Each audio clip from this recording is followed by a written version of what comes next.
Maître,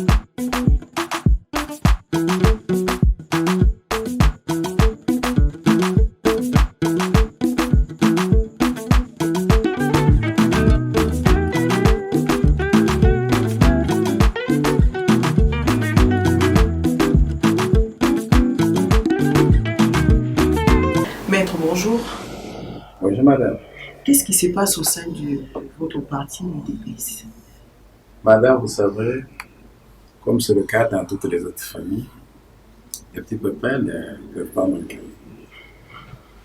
Nous avons suivi M.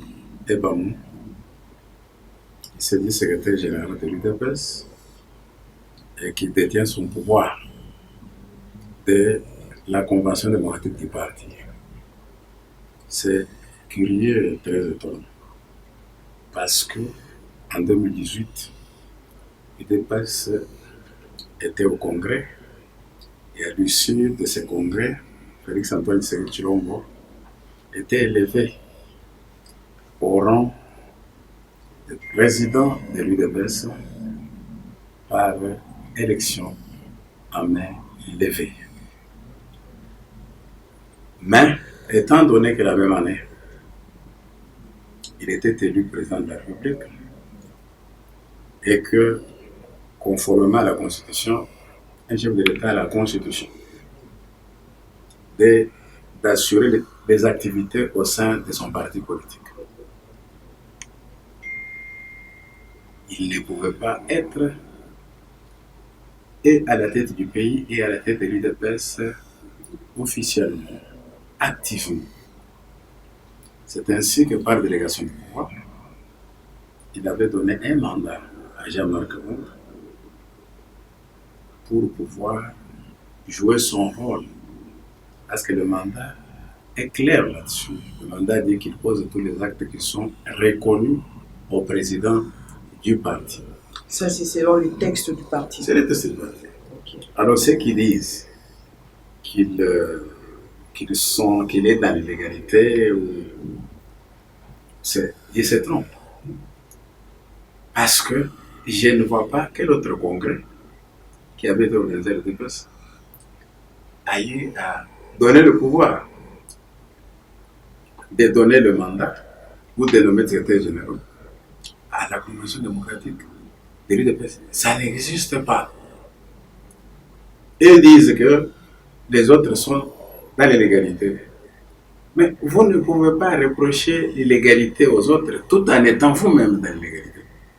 C'est une aberration. Ça n'a pas de sens. Oui, madame. Ne pensez-vous pas que de telles attitudes discréditent le parti au pouvoir? Madame, vous n'avez pas tort. C'est pour cela que nous sommes là pour en parler et donner un peu de lumière. Tous ces problèmes sont en fait liés à la gestion des ambitions. Vous savez que le but de la création d'un parti politique, c'est la conquête du pouvoir, l'exercice du pouvoir et la conservation du pouvoir. On ne peut l'exercer mieux ou le conserver mieux qu'avec les membres qui ont milité, qui ont souffert effectivement pour avoir ce pouvoir-là, puisqu'ils connaissent en réalité la raison pour laquelle ils ont dû supporter pendant 37 ans pour avoir, excusez-moi, pendant 37 ans pour avoir le pouvoir. C'est comme vous voyez en Afrique du Sud. Nous sommes de la social-démocratie. En Afrique du Sud, c'est un exemple. Nous, on va l'ennemi. L'ANC a pris le pouvoir. L'ANC a commencé par faire la promotion des plus anciens. Et au fur et à mesure qu'ils prennent les retraites, ils laissaient la place à ceux qui venaient après eux pour éviter des frustrations. Ce que moi, je voudrais dire par là, est que au sein du parti, nous devons éviter de recourir aux gens qui ne sont pas de l'UDPS au motif qu'on on sera à la recherche de l'expertise. Non, à l'UDP, c'est Tshisekedi. Il y a des gens qui ont une expertise avérée et une très grande expertise qui n'est pas accompagnée. Il faut travailler avec ces gens-là. Et puis, on ne doit pas servir les uns et refuser de servir les autres. Ça crée des frustrations. Voilà pourquoi il y a des gens qui parlent de ceci ou de cela, mais en réalité, si la question de la gestion des ambitions est bien réglée, il n'y aura pas de problème. Et Bamou appelle à l'unité, mais ce n'est pas à lui d'appeler l'UDPS à l'UDPS, ce n'est pas lui qui engage l'UDPS. C'est lui qui engage l'UDPS et qui peut poser n'importe quel acte en faveur de l'UDPS ou pour les UDPSiens, c'est Jean-Marc Kabou. De l'UDPS, ceux qui appellent à l'ambition, les barons.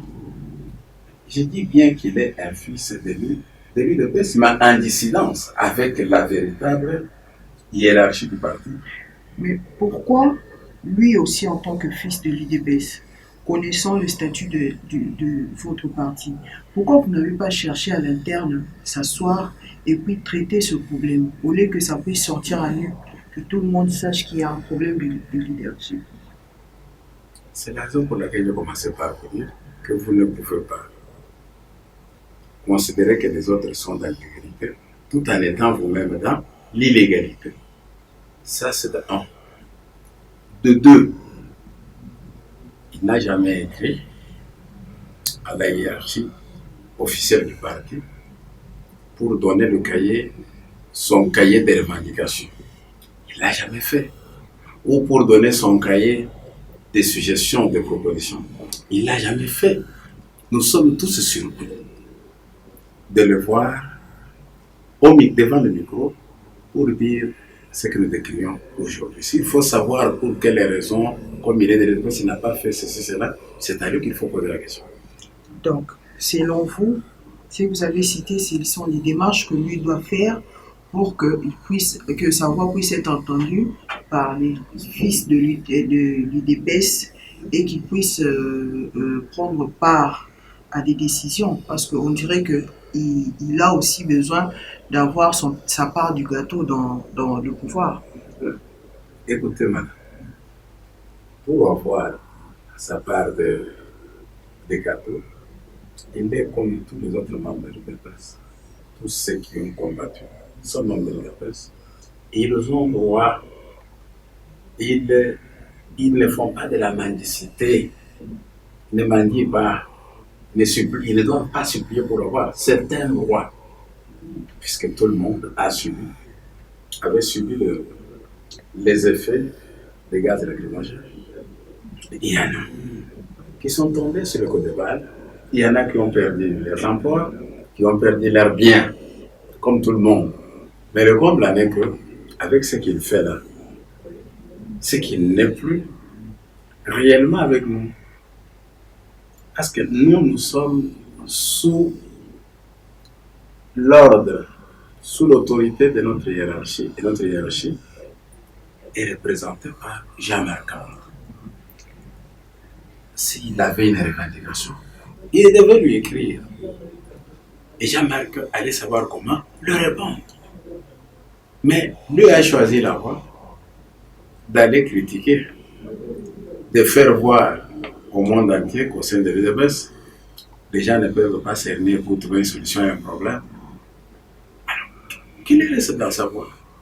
Mais maître, vous reconnaissez qu'il n'est pas la première personne qui conteste Jean-Marc Kabou à la tête du parti. Il y a beaucoup qui ont lutté aussi, qui sont lésés son parti par rapport au choix de Jean-Marc Kabou et Augustin Kabouya comme président AI et secrétaire général du parti. Déjà, ne hommage pas le mot. Premièrement, il y a eu un petit problème de conflit entre les gens qui se connaissent ainsi de suite. Les gens qui sont également prétentieux, qui pouvaient vouloir être eux à la place où se trouve aujourd'hui Jean-Marc Kabou. Cela peut donner aussi lieu à la jalousie. Quand on travaille sur base de la jalousie, sur base de la haine, toute confusion est possible. Toute confusion est possible. Mais en dehors de cela, comme n'est de problème pour beaucoup que vous voyez parler, faire ceci, cela, ainsi de suite, c'est dû à la gestion des ambitions. Tout court. Pourquoi nous ne posons pas de problème? Est-ce que nous travaillons? Peut-être parce que vous êtes proche de Jean-Marc Aboud. Ce n'est pas un problème d'être proche de Jean-Marc Aboud. Être proche de Jean-Marc Aboud, c'est quoi?